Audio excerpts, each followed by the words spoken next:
El de l'edició antigua, és el xicotet, El xicotet de color verd. Xicotet de la biblioteca del Postiquet. Vas conèixer això? I això quina edat tenies? Tenia 14 anys, perquè jo me'n vaig treure el carnet estant en octau, en vuitè, i jo crec que anava a primer debut, quan vaig agarrar aquest llibre i me va ensenyar un món que a mi ja m'atreia, perquè m'agradava molt sobretot la mar, els peixos i tal, però no tenia, estava molt desvinculat en el terra endins perquè eren matolls. I el llegir aquest llibre explicant-me totes aquestes característiques de les plantes, els usos, la gent, la mitologia, em fa encisar.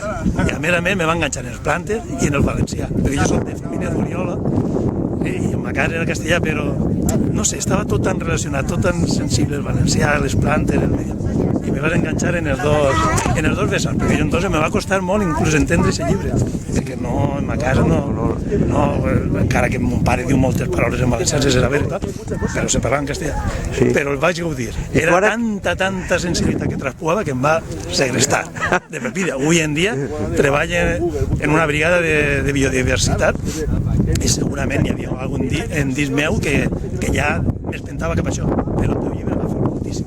Moltíssimes gràcies. I tu, el nom teu és? Fran Meseguer. Fran Meseguer, i treballes en la brigada ambiental de biodiversitat de la... N'hi ha 2 brigades de biodiversitat en la província d'Alacant, 4 en tot el País Valencià, no 4, no 6, perdó, 6. Jo treballo en la que fa feines en la banda més litoral del sud de la Comunitat Valenciana. Moltíssimes gràcies, Fran. No, gràcies a tu.